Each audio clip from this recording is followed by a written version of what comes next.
So how have we set this evening up? Well, Sperry is a centre for the study of political economy rather than economics. We operate with the founding assumption that everything connected with economies is fundamentally and profoundly also political. We'll see what our journalists make of that suggestion. So we've had the idea of asking a group of leading economic journalists, the people we all read and watch and listen, to reflect on their role as economic journalists, to interrogate, if you like, what they do day in, day out in their reporting. So we've set them 3 questions in advance to think about. We think and hope that reflecting on those assumptions might bring out some of the habits and expectations that journalists bring to their work. And Aditya is going to talk first to the script, so carefully constructed by the worthy Tony Payne. Well, I have to confess that I treated Tony's questions as I treated most homework that was ever set to me by university, and I didn't do it, not even on the train. But I'll just to give you a kind of a me and my spoons guide to my career so far. I went to Oxford. I came floating out of Oxford on a lotus leaf down the river looking for a job in journalism.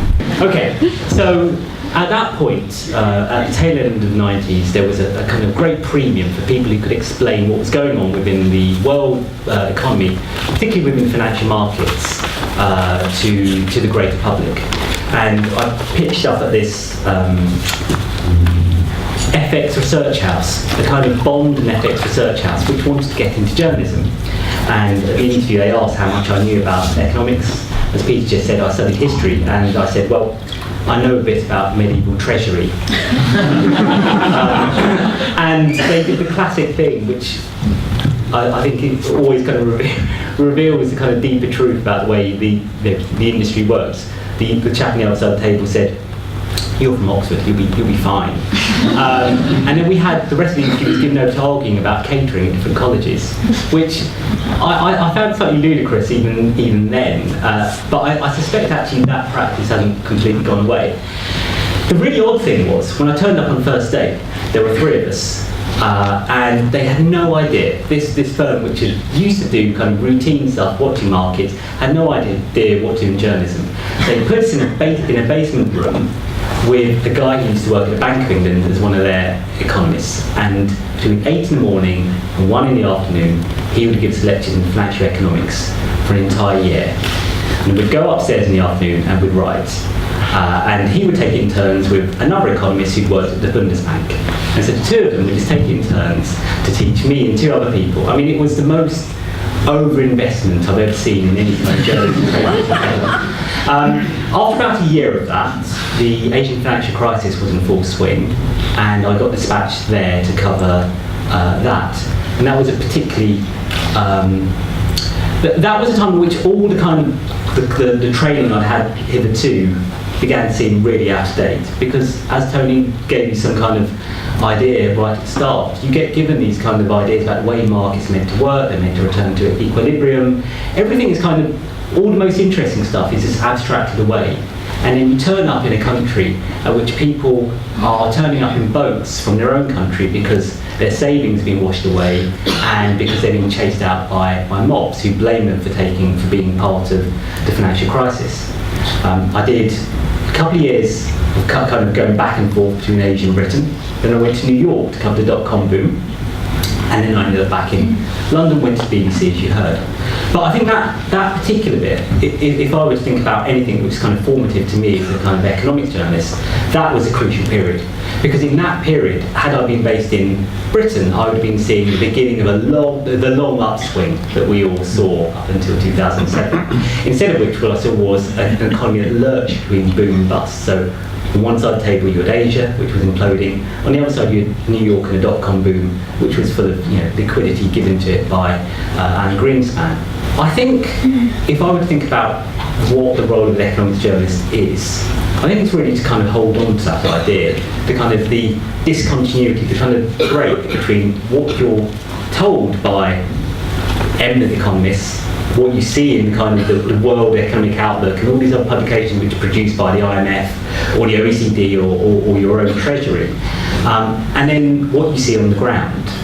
And I think that become really very clear after 2007. So in as much as the financial crisis has made a big difference to the way I do things, I think it makes it as plain as day the kind of the contradictions within the British economy and the world economy, and also the kind of, it's punctured some of the assurance with which people who used to claim that they understood what was going on and still would like to claim they understand what's going on, but it's punctured that self-assurance.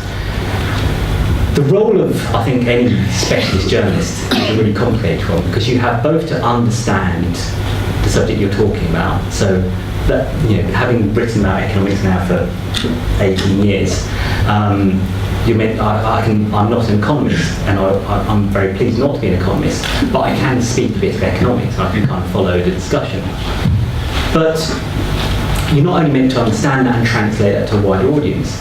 I think increasingly as economics journalists, the role has to be to kind of think about what's missing from the discussion. We like to frame the economy in certain ways. We like to think of it as behaving in certain fashions, and it includes certain things. And you saw in 2007 that there was basically a problem in which a lot of economists kind of wished away what the banking system was, and they didn't really give it a kind of role of its own, or enough of a role of its own in economics. But increasingly, I think actually, if you're thinking about current economic discourse, think about the way we talk about London versus the rest of the UK. And then we're still, well, London's doing incredibly well, the rest of the UK not so much, North is very bad, performs very badly. Actually, I know lots and lots of parts of London which resemble some of the most deindustrialised parts of the North, but they don't get factored into discussion of the British political economy. So it's always London doing very well. Actually, most of the outer perimeter, the kind of light industrial heartland of London, remains exactly where it was in the 1980s, except more and more people have been pushed there for a combination of benefit cuts or looking for cheap housing, and so the pressures on those areas are becoming very intense. Manufacturing.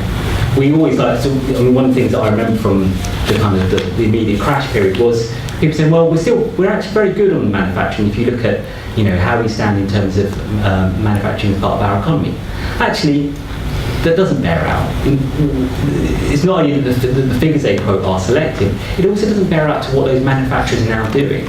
We've gone from being a kind of a manufacturing economy which used to have big consumer-facing names to being a branch economy which produces stuff for other countries to put into their products, and so on. I mean, I think these are the kind of things I think the economics journalist, the economics journalism profession, these are the kinds of issues that increasingly I'm taking with. I did do my homework at the last minute, terrible, at the last minute on the train on the way here. And so I wrote myself a script which I'm probably going to depart from, because that's normally what I do. Where did I learn my economics? On the internet, mostly. I didn't do economics at school. I did proper sciences.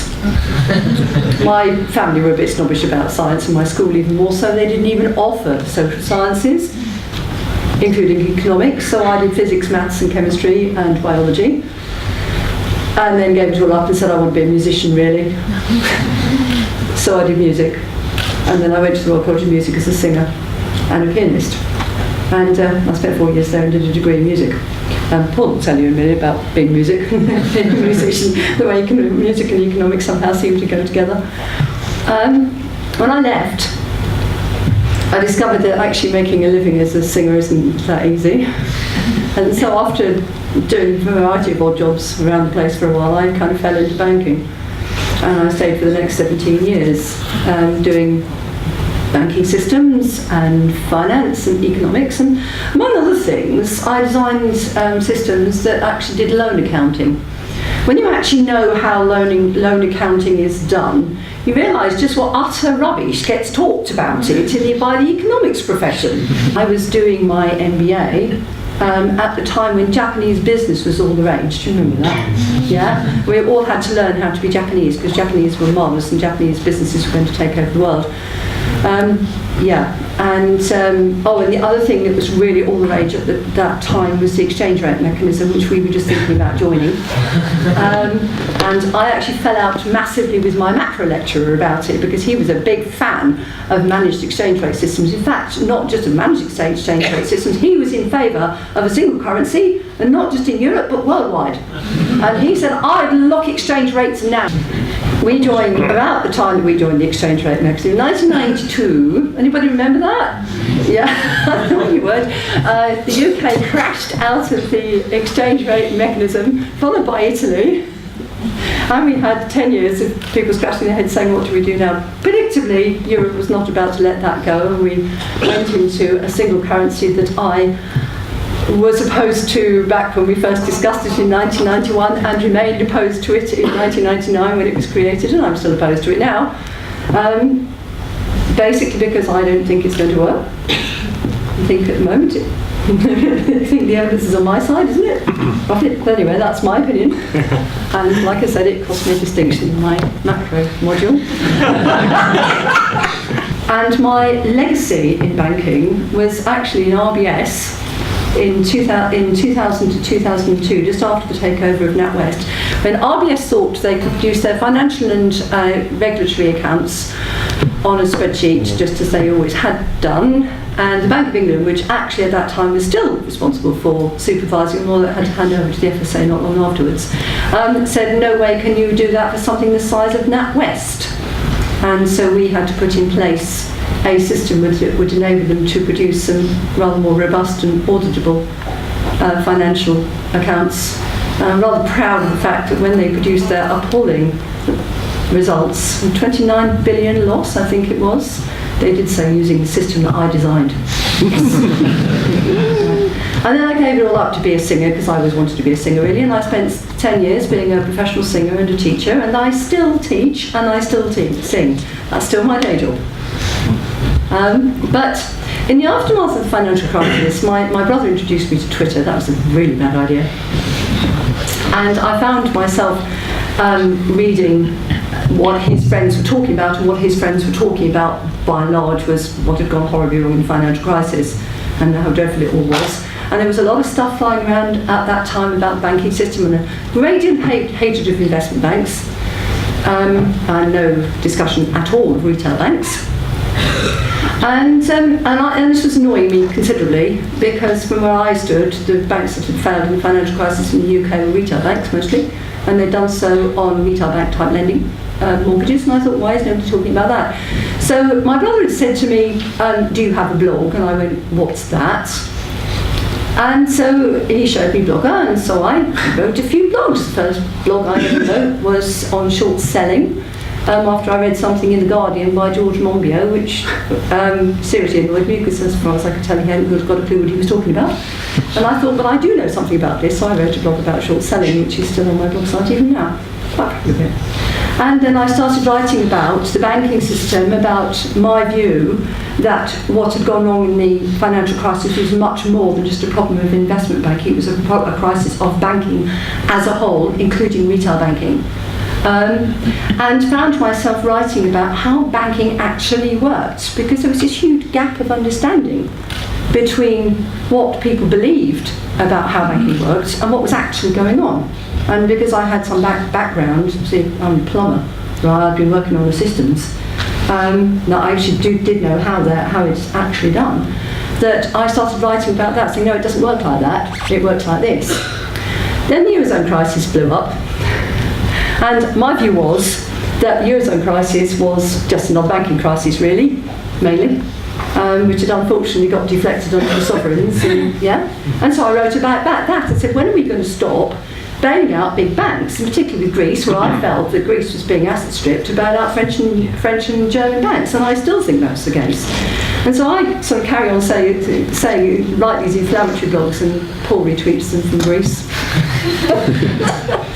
And as time's gone on, I've found I've been read more and more. So I suppose, in answer to the question about do you have to be an economist in order to be an economics journalist, I'd have to say, well, no. But you do have to understand some economics. And if you're going to write about finance, you do have to understand finance. So in the last 3 or 4 years, when I've been kind of finding myself writing about this and enjoying it hugely, I have to say, I've had to climb a very steep learning curve, which is why I said that I've learned a lot of my economics off the internet. I've had to update myself, because obviously I learnt my economics 20 years ago, and a lot's changed since. And there were holes that I had to plug. And, so it's been quite a steep learning curve that I've been climbing. And also, what you tend to learn in the economics department in the university tends to be mainstream economics. But what's actually going on out there in the world, in the discussions we're all having about economics, and particularly since the financial crisis, is much wider than that. We've got a lot of heterodox economics going on, and people saying, not just like me, it doesn't work like this, but maybe it should be seen more like this. Maybe we should be looking at complex adaptive systems. Maybe we should be looking at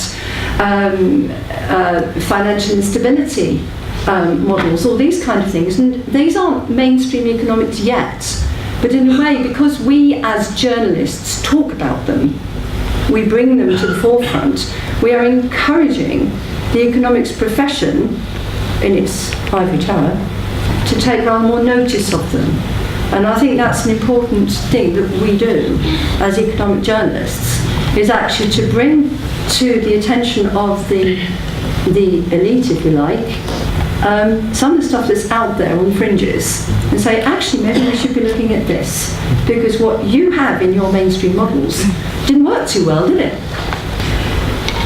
So for me, I think that economic journalists don't just report on what they see.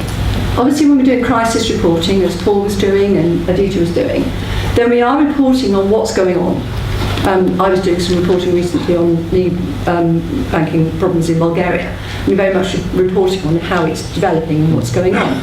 But we're much more than that, I think. We are also opinion formers. I'm very aware that, I just get annoyed about something, write about it, saying, no, it doesn't work like that, or it should work like this. And we kind of carry people with us. And that's a huge responsibility to, if you like, shift the framing of economics for policymakers and even for the general public. What in economics we call shifting the Overton window is a very important part of what we do as economic journalists, and I've regarded as a huge responsibility, and it's one of the main reasons why I do the amount of studying that I do, because I feel like A, that I need to present things accurately, and B, that I need to present them clearly. Right from the start, I've been on a mission to try and explain things that are, I guess, not very clearly explained often, in a way that is, shall we say, in plain English. So trying not to use finance jargon, trying not to use economics jargon.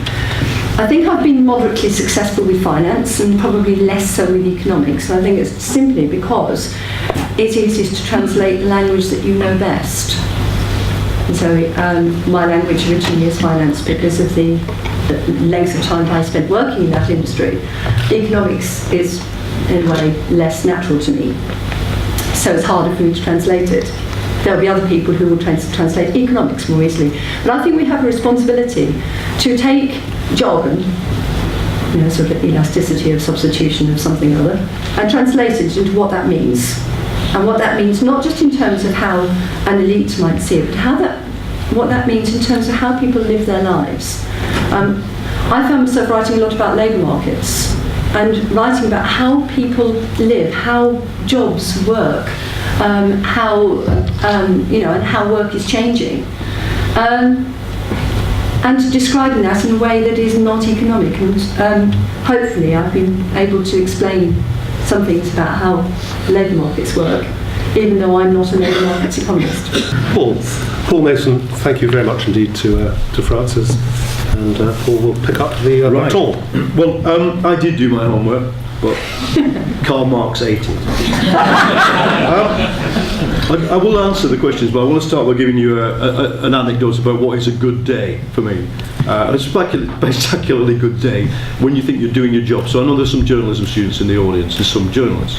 So it's June 2011 and we're in Athens, and it's the day of the passing of the law that was going to bring in the austerity.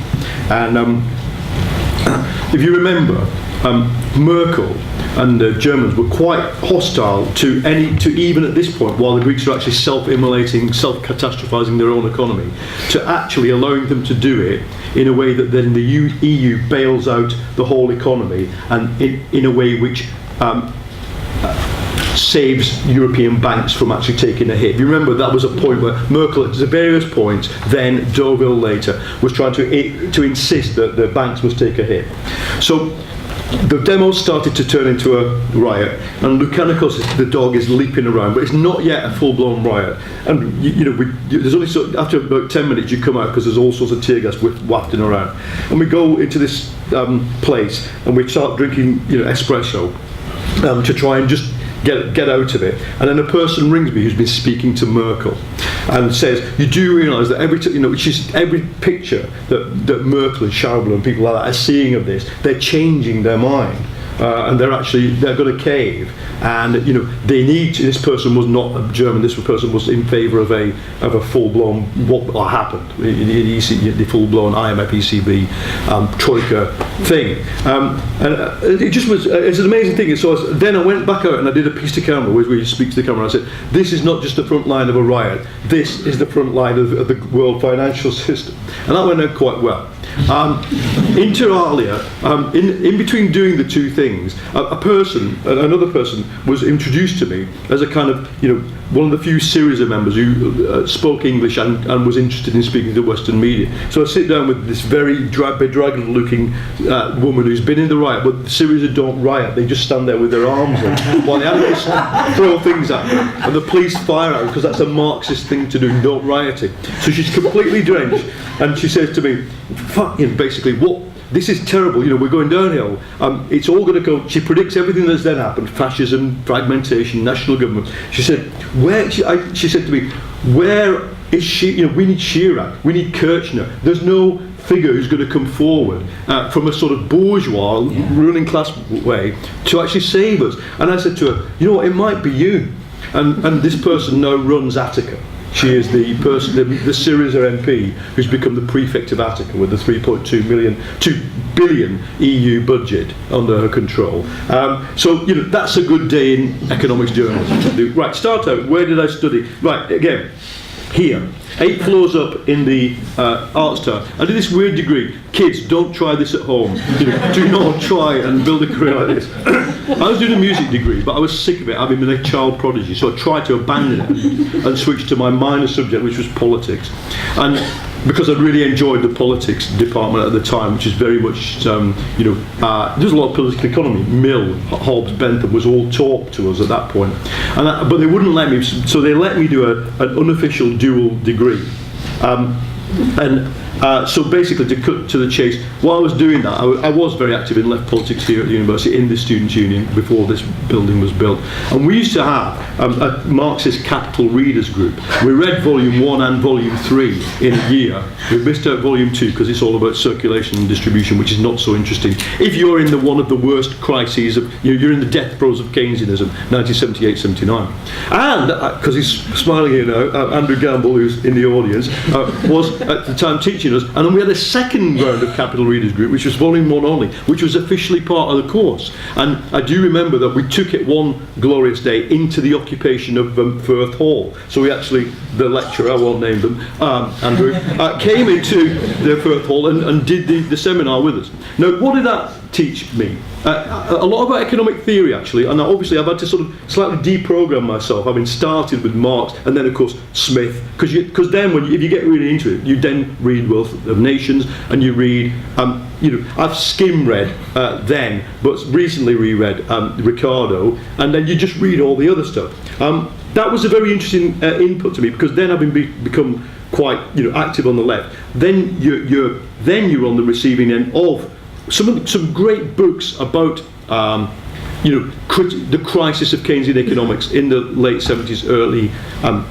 80s. And I think I've since come to realise much more in my later life, because I used to kind of diss him at the time, that Andrew Glynn is to me the kind of neo-Ricardian Marxist economist.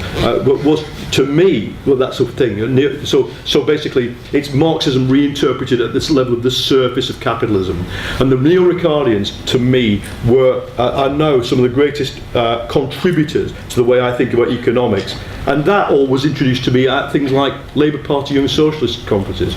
So then, next thing, all right, I carried on trying to be a musician for a few years, but basically when I switched to journalism, the cheap and nasty end of journalism was business journalism. So you go in, and when you went in, you've got people like, I worked on a construction magazine and a JCB Digger magazine, and would you believe it, that although the people on the magazine on JCB Diggers knew more about JCBs than me, I could read the balance sheet and the profit and loss account better than them. And in fact, was able to understand labour market economics better than them, because they'd never considered it, and I'd already read all this, which, as I say, is not just abstract Marxist stuff, it's the left's critique of Keynesianism as it declines. So that's that. Get to be a TV journalist, and then it's very good because Adityas once was my producer and therefore knows this. And I should say that scars. Yeah, all four of them on the platform, although we don't all know each other, we're all part of a sort of mutual network of influence, I think, via social media and via the work we write. For the first part, the boom part, it was all about boom economics, trying to understand it, and you get bombarded with bank reports. So JP Morgan, Stephanie now writes the JP Morgan report, including the one that said all the southern European economies should scrap their anti-fascist constitutions, or as somebody tweeted, get rid of your pinko anti-fascist constitutions, says JP Morgan. But those reports are incredibly useful because they're brilliant economists, and often quite heterodox themselves. Albert Edwards, the famous bear of wherever he worked at the time, I can't remember. But they're pretty good. So that educated me, and then out there doing it during the crisis. Second question is something like, what do you think the core role is? Well, it is, yes, making sense of things, but I think let me say anything about journalists. Journalists have a privileged position, and we always had a privileged position, even in the age of not all the president's men, i.e. the glory age of exposure journalism. But actually, if you watch the film that's coming out, I can't break the embargo on it, but if you watch Laura Poitras's film, Citizen 4, which is coming out on Friday, you'll see how much American journalism still lives in this aura of untouchability. Now that's very important. Now I'm sure all of us on the platform are the same on this, that it's important to be untouchable, in our case, by all the big bad wolves they send after you when you do something they don't like. The ECB's people. The Commission still won't, I don't know whether it's true now, when I left, the European Commission would not appear on Newsnight because Jeremy, echoing Peter Osborne, as he rather bucolically said to this Commission spokesman, that he was an idiot. And all European Commissioners were at the time, forbidden to speak to Newsnight by the PR department. So, our attitude to them was, fuck you, basically. That's our attitude. So that's the other thing. Before we get into the explain, people always come up to me and say thank you for explaining things. They never say well done on that fantastic scoop you got, because they never even remember it or know who did it. The other thing is that I do, you don't have to, I think, is engage in theory. I'm a person who's interested in economic theory and history. The other thing I should say, Isaac Ilyich Rubin's History of Economic Thought was a great influence on me. It taught me, I have to say, sorry Sheffield, more about those great political economists who came before Marxism than anybody else had done. And that was a course at university, although it was Moscow's Communist University in 1927. What do I think? What am I trying to do post-crisis? Well, the anecdote was by way of answering that, and I think everybody has their own thing to do in it. Everybody just has to play to the strength that they do. Peston, for example, fantastic access journalism. He breaks the biggest story ever through the access that he's got, the Northern Rock story. And I would say, it still remains me a shining light of what a mainstream journalist should be. Wolf, all the other people involved in it. But what I've tried to do, and because the television gives you this privilege and resources, is to go to places. So when China did the switch, when China did the fiscal stimulus and monetary stimulus through soft bank loans, and they ordered a massive turn to infrastructure spending. So I was able to get on a train in Mongolia, and I didn't know I was going to meet them, but like a lot of people, and literally they're all sitting there with all their stuff, and they said, "Where have you come from?" They went, "Shenzhen, Pearl River Delta." "What did you used to do?" "Factory workers." "Where are you going?" "Inner Mongolia." "Do you live there?" "No, we come from way out west." "What are you going to do in Inner Mongolia?" "Dig a tunnel."